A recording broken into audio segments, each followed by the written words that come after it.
Um, good, good morning, everyone. I hope your day is going well. This is Robert. Today I'm going to help explain um, the sort of the functions and the buttons surrounding the Ti-Nspire. I would assume most of you have either a Ti-Nspire or a Ti-84. Ti being a Texas Instrument, a calculator. Um, so today we're going to just walk through some of the differences between the two models. Me personally, I've used the TI-84 many times in the past for both classes and just professionally, like um, outside of courses, and just privately. There's a lot of differences between the Inspire and the 84 in terms of just the technicalities. I would personally say that the Inspire is cut down on a lot of the old, maybe like the problems of the 84. Um, and I'll just show how to do different some different things within the Inspire compared to the 84. Um, And yeah, if you have any questions, just feel free to leave a comment. I'm going to be posting these videos to YouTube and also be leaving a link to them on our in Canvas. If you have any questions for me, I'll try to make these videos as thorough and clear as possible. This is my first screen sharing video where where I'm using QuickTime. So if there's any problems on my end with the technical difficulties, just forgive me a little bit because this is my first time doing these sort of tutorial videos. So yeah, with that being said, let's get started. Um, okay. All right. So for the agenda for today, so we're going to be going through. Well, I'm going to show how to create and display a scatter plot on your Ti-Nspire. I'm going to walk through how to create pages, inputting your data, other small nuances or things that could help you save some time, or just different ways on how to do certain things with regards to the scatter plot and creating pages and data. Up next on the agenda, we have creating a line of best fit or a linear regression for your data. I'll show you which buttons to press, the different types of regressions that might be available, what pages these commands should be used to. Sorry. What pages these commands should be used to execute. Sorry. What pages to be on when you execute these commands. Ways to double check your regression, just to see that everything's the same, and that you have not just one source of information to check that you're doing the regression correctly, but that you're able to have two sources, at least two sources to show that you're on the right track. And last on the agenda, I'm going to show you how to store your regression equation on your calculator. So we're going to use the store button at the top right of your Ti-Nspire. I'll show this later in the video. It's typically called like the storage button. Basically what you do is if you create a regression, like any type of linear regression equation, a plus bx, or for anyone who comes from like algebra, mx plus b. I'll show you how to store these equations into your calculator. It's pretty easy. It's not that difficult. Compared to the Ti-84, the Ti-Nspire is a lot more easier with this because I guess the people who work at Texas Instruments figured out that that this was sort of not a problem per se, but just I guess sort of like a meticulous thing or a small thing that they needed to work on, that a lot of people were having like spending way too much time to do, and way too much time being like maybe 30 seconds as opposed to 5 seconds on a calculator. There's also renaming the equation when you're first inputting it. That's just another way to store your regression. So yeah, let's get started. I'm going to pull up where is it here? The Ti-Nspire software. Okay, so this is what I have on my computer. I understand that maybe a lot of you might not have the computer version of the Ti-Nspire software, but if you did purchase the calculator and it came with a disk, I would strongly recommend looking at the product information, because I would bet almost like anything that that there's a key or something that you could use to download the software onto your computer, and you can use that anywhere you want rather than having to carry your calculator around. So yeah, that's just a small little detail. Okay, so the first thing we're gonna do today is I'm just going to show you how to, from if I had the calculator right in front of me, to show you how to create new pages. So so what we're going to do is we need to create for what we have today. We need to press menu, and here you have the different types of pages. You have your calculator, you have your graphs, you have geometry. You can add all these different types of pages. What we need to add today is one calculator page. So you could press menu and 1, or you could just press menu and then press enter. So either one works. So here we have your calculator, and you might not tell at first, but if you just press any number, or any expression, like put in 5 plus 6, and then press enter, you get 11. I set my decimal places to 3, just because, well, most of the courses I've been in, you need to round to the third, or maybe round to the second or fourth. To change this up, because this calculator might be relatively new, my recommended settings, what I would recommend for most people, because at least I use this for me. I know some people maybe use like 6 decimal places for different courses, but what I would recommend is you go to this home button and then go to settings, and then click on document settings, and I chose fix 3.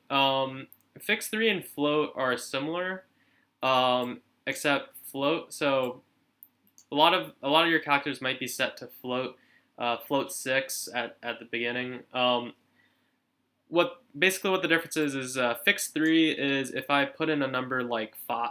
So if I put in a number 5, what it'll display when I press enter is 5.000.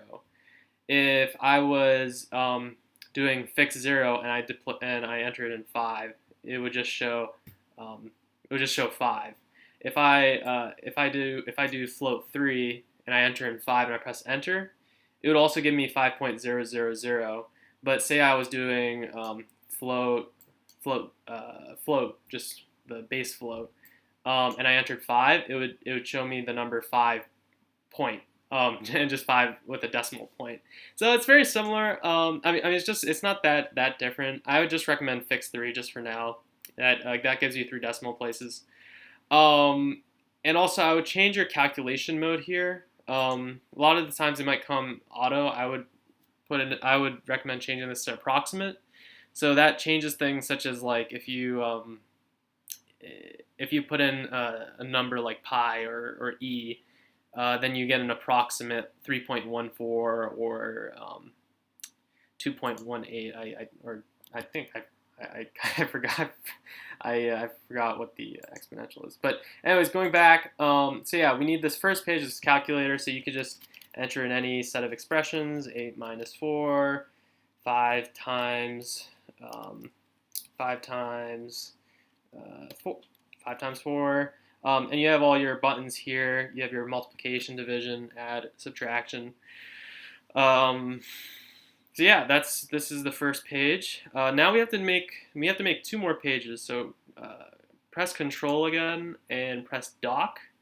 And we need a list. So you can press 4, or you can and press enter once you scroll down to 4. Oh, and you scroll down using this trackpad right here. All right, so now we have our lists. This is basically, to me, it's kind of like an Excel, almost like a mini Excel document on your calculator. Except it can do a little bit more, maybe like it can do more stuff. Or not more stuff, but just it sort of like zooms in, I guess, just on like the first couple of columns, and you don't have to worry about like 60 rows and columns A through Z. So yeah, this is we can we're gonna use this today. I have another spreadsheet back in 1.2, page 1.2 over here, where I'll show you inputs and outputs of different like real life examples. But here you can just you can enter in any type of data. Well, for A, what you want to do is you want to press enter and then press give your column a name. So I'm just going to put an X. You can easily put an input if you want, and for B is Y. And so for your X, you can just put in say like you put in 1, 2, 3, 4, 5. And then for your Y, is your response variable data. So this is your Y-axis, so to speak. So you have I don't know, 5, 6, 2, 3, 4.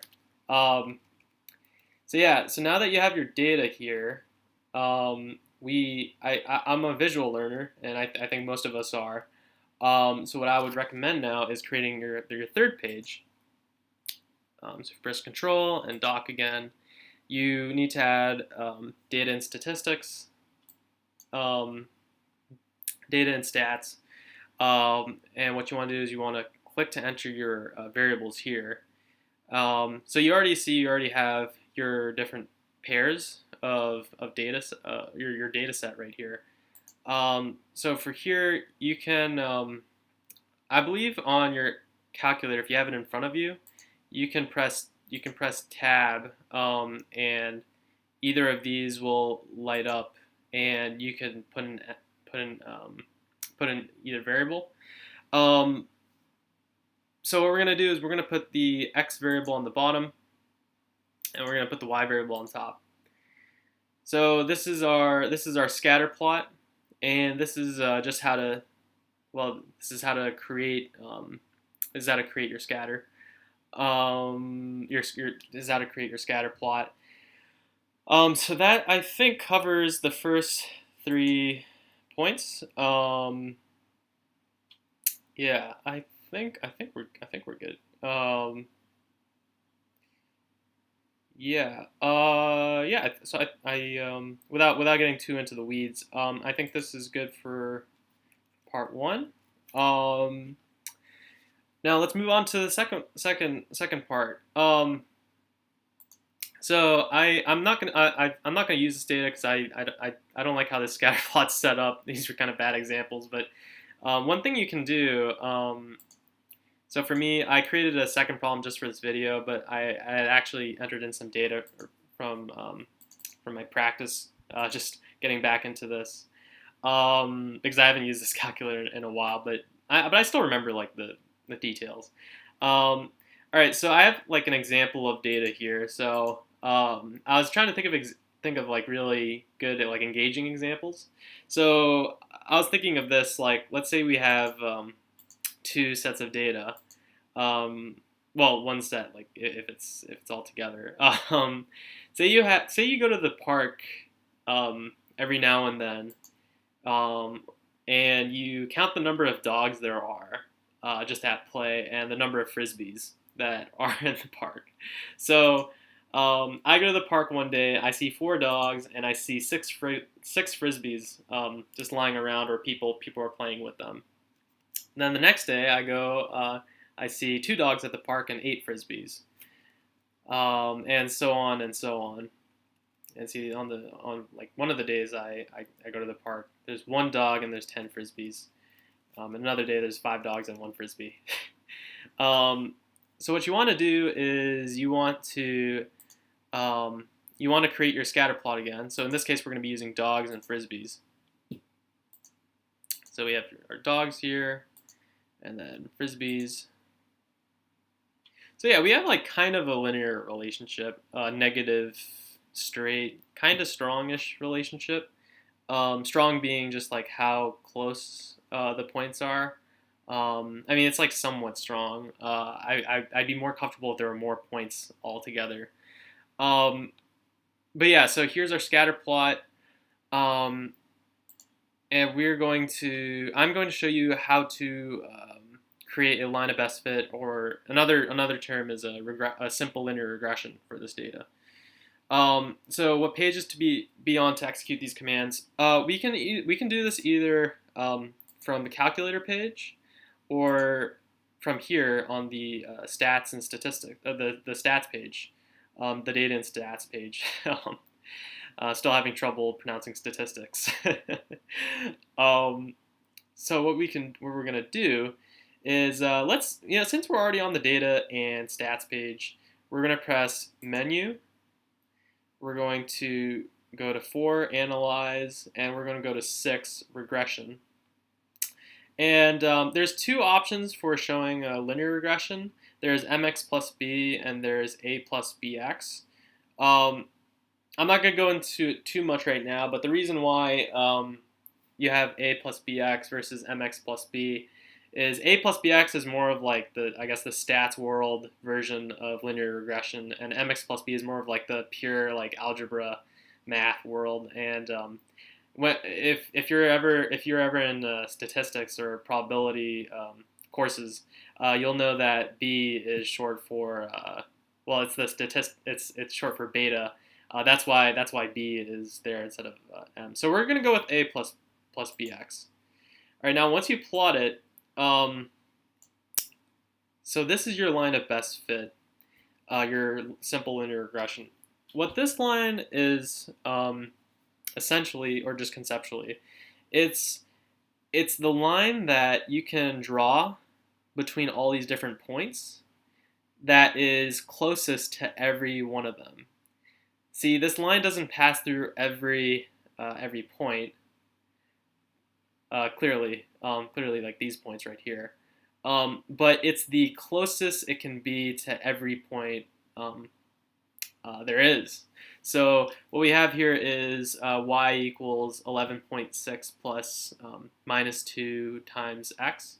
To put this into context in terms of dogs and frisbees, the number of frisbees, y, equals 11.6 dogs minus 11.6 frisbees, sorry, minus 2 times the number of dogs there are. So this is just one way to get the linear regression equation. If we go to the calculator page, and to move between these pages, you can just press Control and left. So if I do Control left and then Control left again, you can do that. Of course, you can also use this touchpad in the middle, just to use your thumb or your finger and just move the mouse and click 1.1. If you have a lot of pages, you can also just press Control up and just quickly move between the pages, or your different problems if you have multiple problems. So going back into the calculator, all right, so to show your linear regression, you want to first go to you want to press menu, and then statistics, and then stat calculations, and you want to press you want to click linear regression number 4, and for your X list we're going to choose dogs, and for your Y list we're going to choose frisbees. And you don't necessarily have to care about frequency lists, category lists, or include categories. Like, you don't have to worry about these things right now. We might do something with the save regression equation to something later. but I don't want to get too ahead of myself. So we have dogs as our X list and frisbees as our Y list. If we press OK, so this is the output or the result of our linear regression command. So we have this is the title, and we have the regression equation, a plus b times x. And we have our a, which is our constant, or in other words, our y-intercept right here, which is 11.6. Now we also have b, which is our slope, our constant, which is -2. So yeah, so it seems, at least from this equation, it looks like the more dogs there are, the less frisbees people bring to the park, and it's pretty negative. So for every dog that comes to the park, there's on average less, 2 less frisbees. You also have your r squared and your r. I don't want to talk about those right now, but if you do want to learn more about them, I'd be happy to talk about them more in depth. And just to put it simply and put it also shortly, it's basically just the amount of differences between your points and your linear regression line, and just like and it's a measure of how much of the variability in your frisbees and your y value is accounted for by x. But I'm not going to go into that too much right now. So I think we've created a line of best fit for our data. I've shown which buttons to press. So ways to double check. Yeah, you have 2 ways. You can either check right here on your calculator page. You can check right here on your data and stats page, and it's pretty straightforward. If you have any problems getting to this, just let me know, either in the comments or by email. So yeah, let's move on to the last section, last part of the piece of the agenda. So how to store your regression equation on your calculator. So so this is probably the simplest part of our of this video. We only have to use the store or storage button, as I call it, to basically put the linear regression equation into a dummy variable name. So yeah, I'll show how to do that. There's also renaming the equation when you're first inputting it into the calculator, sort of back in line with what we did for the second piece of the agenda. I'll show how to do that. And yeah, these are just 2 different ways of how to storage the equation. Okay, let me get back to this. Okay, so we have our dogs and frisbees linear regression. So one small piece to this that might be useful to know is that now that we have our results of our command, say that you accidentally delete this just by accident. Just by accident. Like, oh no, I don't have it anymore. What am I gonna do? And then you have to put in menu and so forth with all the buttons. What I find easier is that your calculator already has a memory bank included inside, that's always logging what you're doing. So even if you delete it, you can still find a way to get your results back. So what you have to do is you have to input stat just down here, and press the decimal or dot, and then you get all these different possibilities of what to include. So there's your y-intercept A, your slope B, your regression equation, your residuals, and so forth, your values, your x values, your y values. What we really want, well, since we just deleted the results, is we want to put in the result. We want to get the results back. So you press results, stat.results, you get the equation that you get the command that you just you had just made but accidentally deleted. So it's a good way to just stay on top and have what you recreate what you just did. Now, in terms of storage, what we can do is, so if I put in stat dot regression equation,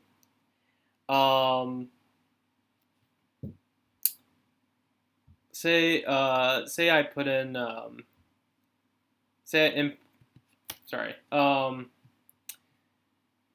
yeah, if I want to be able to call on the results, the stat.results easily. Say I just click any random letter K. I'd press Control. Oh wait, actually, I think I did this backwards. Sorry. If you press stat.results and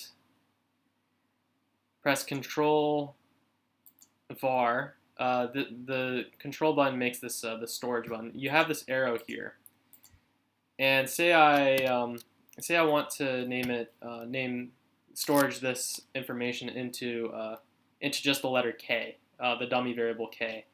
If I do that, it shows me what I did, and well, it just shows the stat.results again, but that it's been put into K. Now, if I type in K now, you can tell that it's bold. It's been bolded. What that means is that the calculator knows that you've assigned this to this letter K, and that if you just type in K, it'll show you the results. It'll show what you put into K. So to put this sort of simply. You put this information in, or you put this into your bag that's labeled K. If you type in K, you take what you put into the bag K outside of the bag. So it's pretty useful, especially if you don't want to type in stat.results all the time. You can also do K dot. I think you can do K dot. Oh, actually, I'm not sure. Yeah. I think, yeah. Okay, so you have your K here. This is just one way to. Oh, my bad. So this is just one way to store this information. Another way you can do it is if you say that you're doing the linear regression again. Here's your stat calculations. Oh, whoops. One more time. You're doing your stat calculations.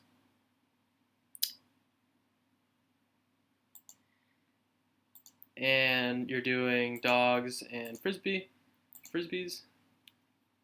Now, you could save your regression equation to F3, which you can also type in F3 and you can get the same relationship. But you can also put in, say, I don't know, a U. Or let's put in, I don't know, the letter G. So save regression equation to G. So if you do this, if you type in G, okay, so if you type in G dot, or no, wait, I'm sorry. The what you do, what this does is, let me back up a bit. With what we stored into K is the results, but if you type in F2, so a little bit of a mistake on my part. What that saving regression equation does is it basically saves this equation right here, your a plus bx, to that letter G. And if you press the parentheses button, which you can find right here on your calculator, and you type in any number, say 3, then what it does is it shows you exactly what 11.6, this a right here, minus 2 times x. If x were 3, what that result would be. So it would be 5.6. This is what our predicted or estimated y value would be. If you put in, say, g and x, it shows you our regression equation from here. So a plus bx, a, your 11.6, your b is minus 2, and your x is just x in this scenario. So yeah, that's just one way to go about it. Yeah, I think that covers most of it. I would say, like, in hindsight, maybe the storage button. I mean, you can still use that, and just write out the regression equation using stat dot. So, for instance, if I type in k, and then I'm doing stat dot a plus stat dot b times 3. I'll get the same answer, but it would probably just be easier, to be honest, using the already inputted G and F1 or F2 before.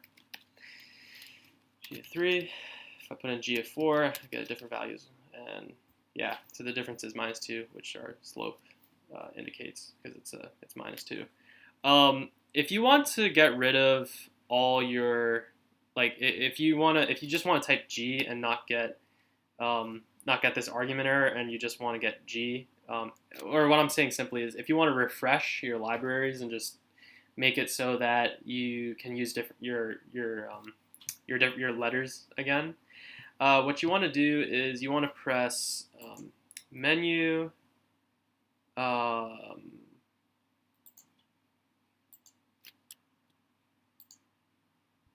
You want to press menu, actions, and you want to press clear A to Z. And this basically makes it so that if I type in G again, I don't get the results. If I type in K, I don't get the results either. So now you have to go back and reinitialize or reset what these variables mean. If you want to get rid of everything here, and I think we covered basically everything. If you want to get rid of everything, the last thing you should do is you can press menu 1 and clear history, and it just deletes everything. So yeah, if I'm gonna run through this real quickly again, say that I am pressing that menu, and I want to get rid of all this. Ax plus b. So I'm gonna run through all this really quickly again. I have another set of data right here. So here I have cars sold at a cars salesmanship.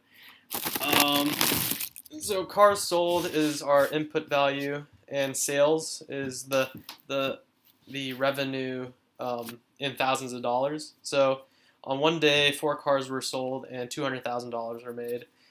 These are just, like, I try to use perfects or, like, nice values, not like whole decimal places and so forth, just to keep it simple. So 4 cars were sold on one day, $200,000 were made. 1 car was sold one day and $500,000 were made. 5 cars were sold one day and $175,000 was made. So if we go to our scatter plot, I'm going to change this to cars sold for X value, and sales for our Y value. Now, as you can see, there's, like, obviously an outlier here. This might be an outlier too. It's really hard to fit one line that hits all closely. So what we're gonna do is I'm gonna create linear regression again. So you do this, you walk through all this. So this is the line that fits everything as best as it can. And all right, so this is the equation. So if we read it in context, it's that sales equals $336,667 minus $20,714 times the number of cars sold on that day. So this is your first equation, your first way of showing this regression equation. Your second is going to your calculator page. Going to statistics, stat calculations, and linear regression. I'm going to call this cars sold, and your wireless is revenue. Oh no, not revenue. Sales. And we're going to save the regression equation to not F3, but let's just say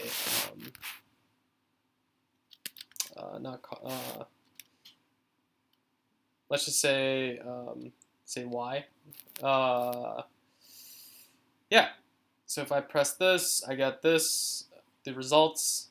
If I put in Y and enter in a number, say, I don't know, 4 cars sold that day.